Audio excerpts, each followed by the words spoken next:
And our last speaker in this panel is Ladislav Jensen, who's an art historian and architecture historian based at the Technical University of Brno. So he's from our home ground. And his most recent publication in a sort of long list of various research projects is a monograph that's attached to a big exhibition on a leading modernist architect, Jan Potěra, and the book and the exhibition were done with his colleague, Helena Čapková. So hello everyone. I would like to thank again to the organizers of this lovely event, and it's great to finally meet people in person. So in my contribution, I will focus on the transformation of the presentation of the Czech-Slovak state and its successors at the World Fair in New York held in the years 1939 to 1940, which got a general title, The World of Tomorrow. My motivations for this contribution are two. Since 2016, I have been researching Czech-American engineer and architect Jaroslav Josef Polívka, who had worked with Frank Lloyd Wright on 8 projects in the last 13 years of his life. In his extensive private archive, which I had the opportunity not only to go through, but also to organize and digitize, there is also documentation of his involvement in the design and organization of the Czech-Slovak presentation at this World Fair.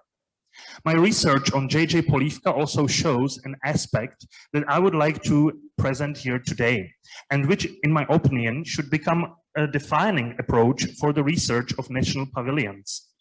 The theory of material agency, materiality, which I understand is the idea that culturally constructed materials represent networks of interest, which want something and promote something in the building culture and exist invisibly, apart from the interests of artistic and aesthetic creators and their collectives, as well as for the interests of the individual and corporate clients. I will try to defend why this approach should dominate in the next couple of minutes. It will help me to develop my argument that I can basically follow where Marta Filipova's very inspiring study paper, which was titled Highly Civilized Yet Very Simple, Images of the Czechoslovak State and Nation at Interwar World's Fair, published last year in Nationalities Papers.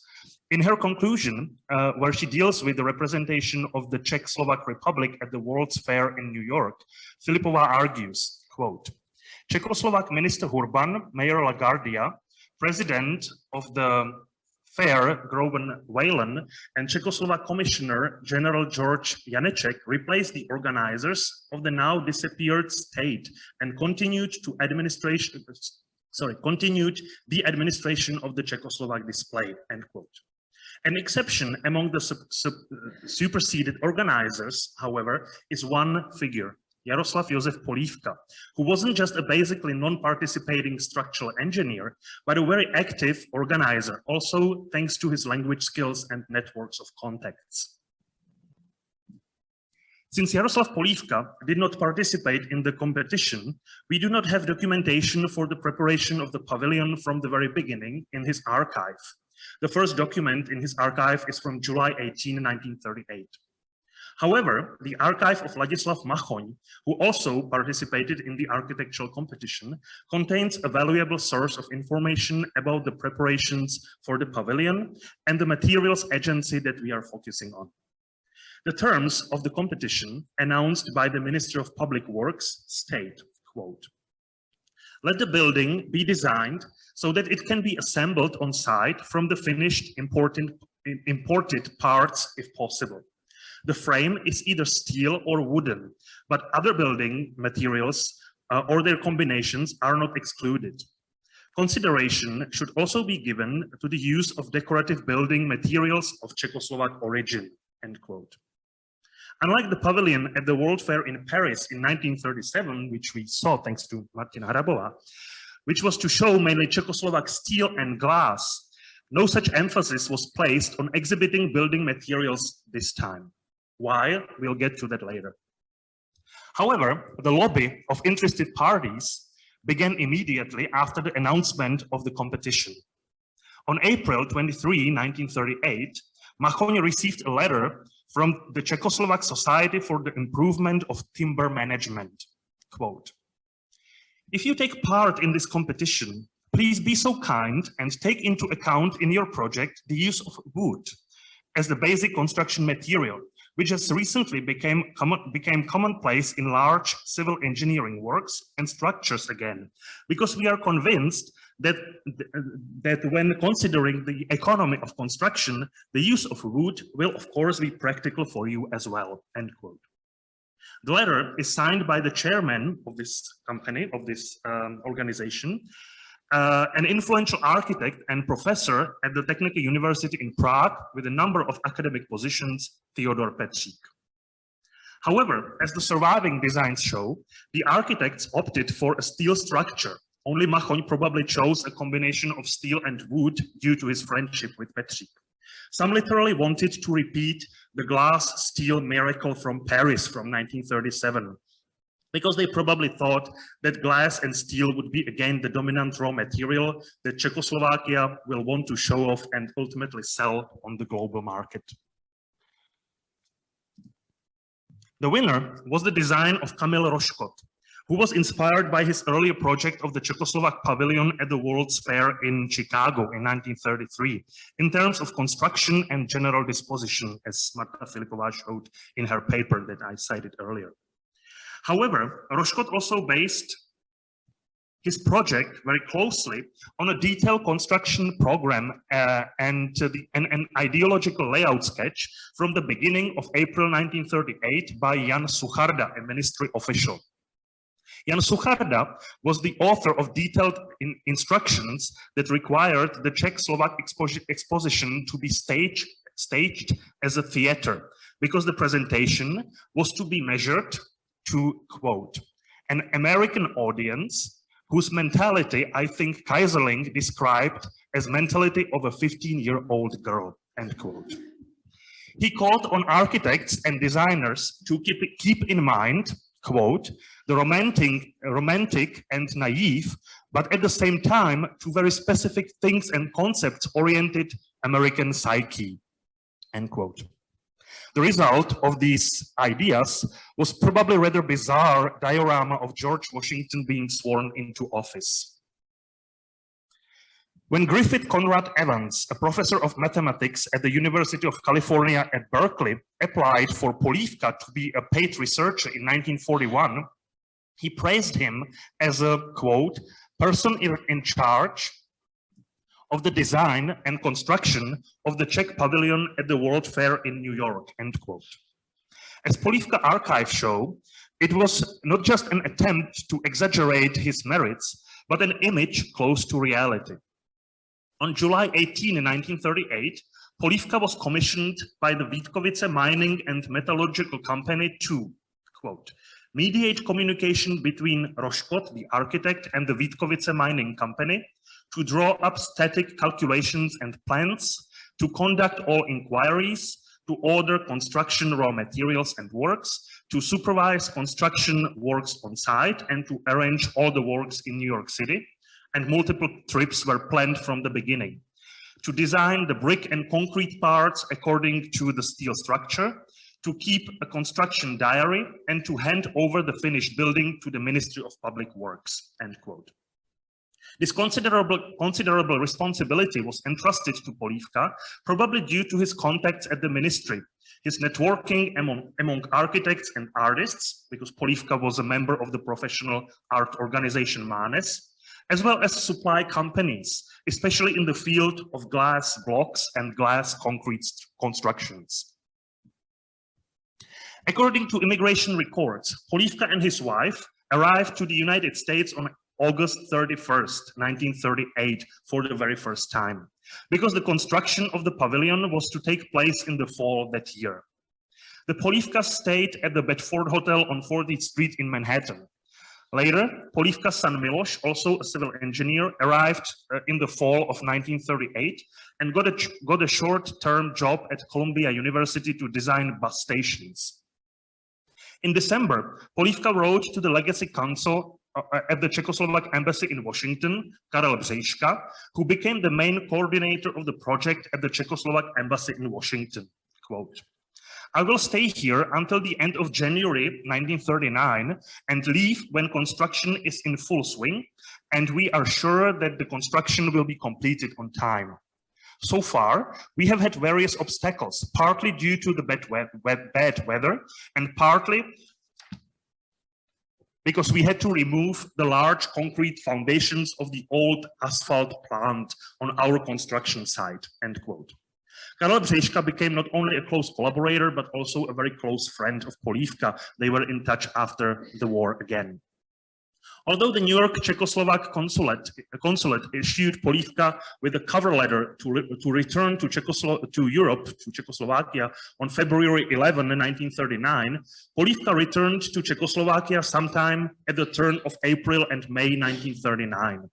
This is evidenced by a family photo album showing a stop on the way from the New York City to Europe to Madeira Islands and the Swiss National Fair in Zurich, which was not opened until May 6th of that year, 1939.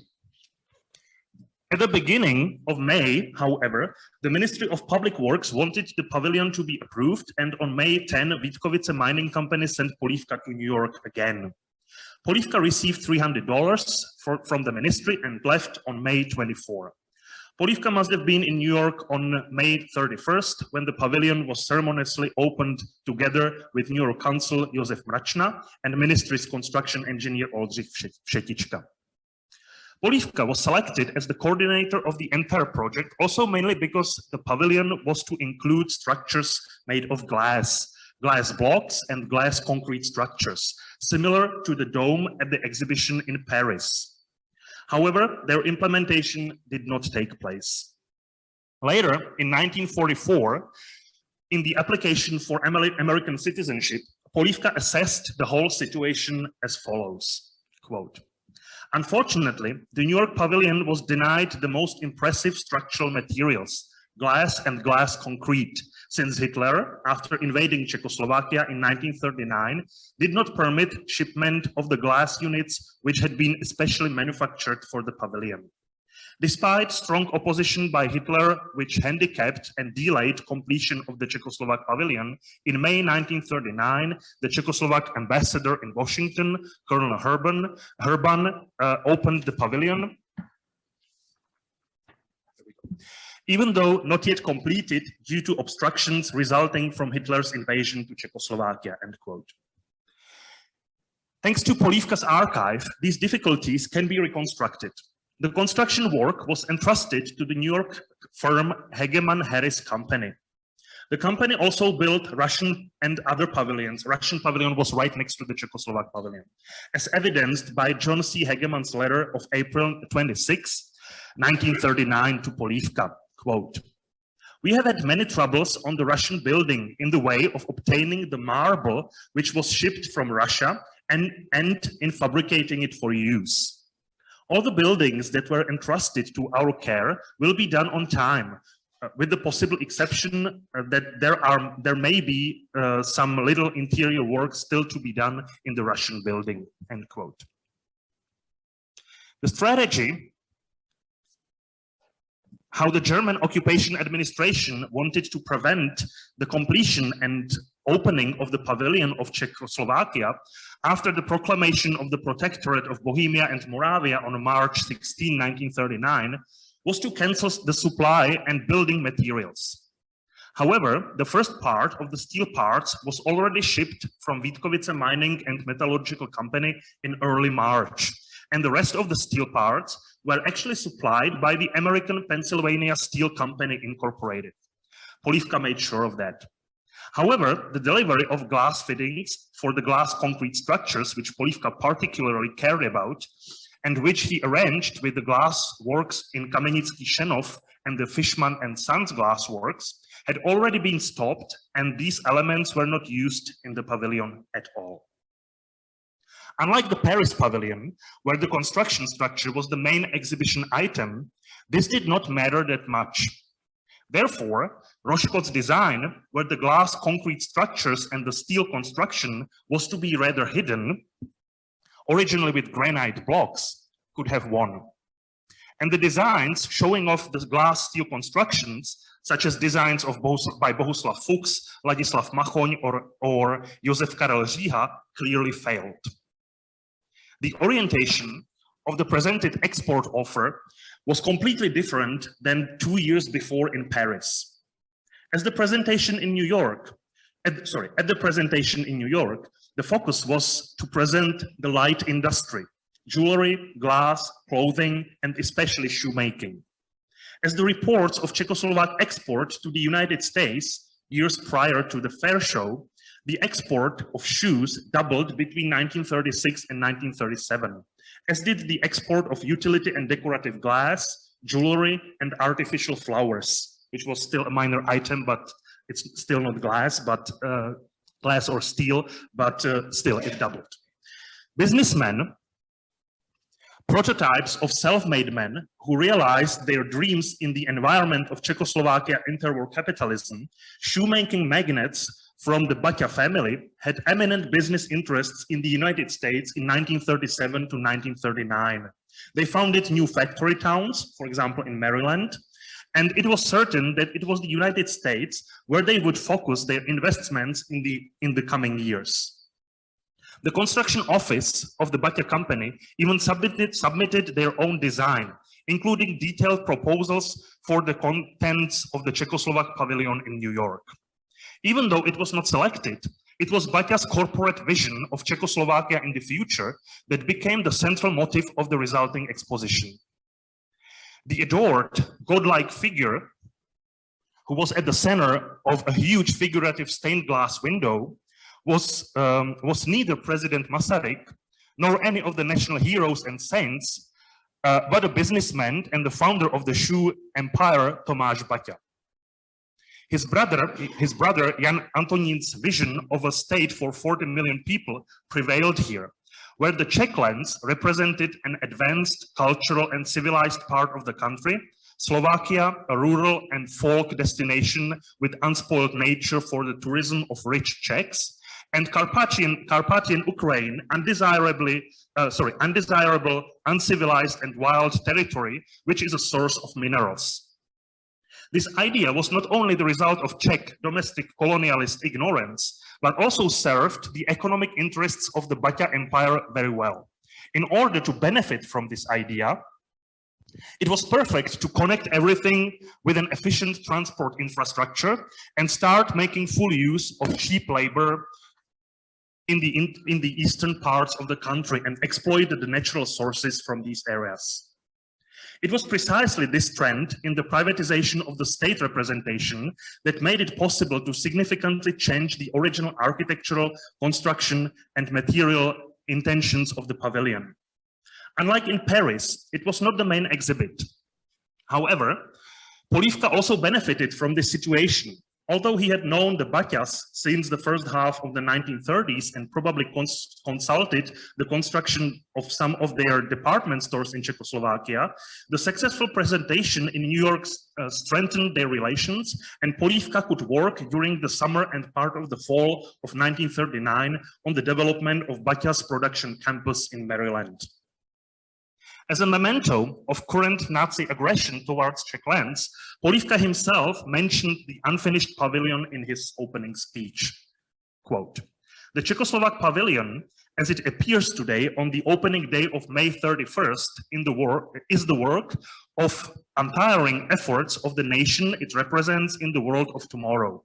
Admittedly, the structure itself, as well as the scope of exhibits displayed therein, are far from what the Czechoslovak exposition would have been originally, had not the country gone through a terrific ordeal on the turmoil of political and economic pressure," end quote.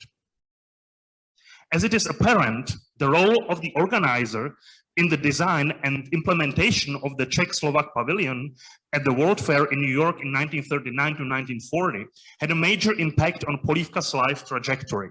He could easily quite easily immigrate to the United States thanks to the established network of contacts, as well as his sons. As early as December 1938, Polívka urged his other son, Jan, to take advantage of his Swiss citizenship and join the list of Swiss applicants waiting for to immigrate to the United States. In the meantime, he arranged for his other son, Miloš, to work for R.H. Shreve in his architectural firm, Shreve, Lamb and Harmon. Polívka got acquainted with Shreve thanks to the World Fair in Paris in 1937. However, they did not meet there directly. Shreve fell in love with the ceramic statue of a seahorse, which was exhibited at the Czech-Slovak Pavilion by the ceramic school in Teplice Šanov, and he made great efforts to obtain it. Sometime later, the school has produced a copy for him. This moving story was published in Tourism, Skiing, Climbing, Water Sports and Camping magazine, and Polívka contacted him on this basis during his stay in New York. In the fall of 1939, Polívka moved to the West Coast, to San Francisco Bay Area. He probably contacted his longtime friend, Lars Jorgensen, whose company was based in the famous Hobart building in San Francisco. And soon afterwards, Polívka became a member of the University of California in Berkeley on October 20, 1939. His wife did not arrive to the United States until April 1940. However, this also had a consequence for the ongoing Czechoslovak national representation. Thanks to Polívka's move, part of the exhibition moved in May 1940 from New York to the World Fair in San Francisco, which took place on the artificial treasure island in the middle of the bay. As we can see, Polívka is a perfect example of personal becoming political and vice versa. In my paper, I have tried to show that even in the case of national exhibition pavilions at modern world fairs, we should not be satisfied only with the idea of a designer's creative gesture, and not only with the study of political ideals and propaganda, the political and social commission that determines their architectural and design form. There is another, rather invisible, financial interest network behind all this, and that is the lobby of raw materials. I join architectural historians who, such as Sandra Karina Leške, realize that like the built environment and language of architectural elements, building materials can not only carry a meaning, but also want something from their actors.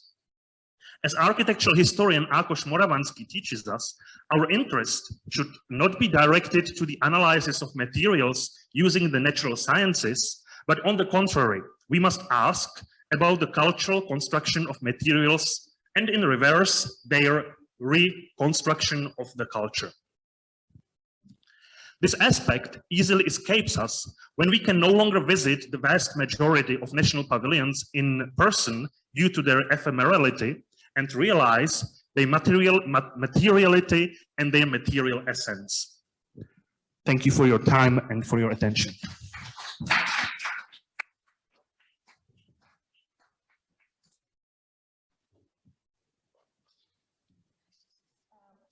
Well, thanks very much for such 3 lovely talks.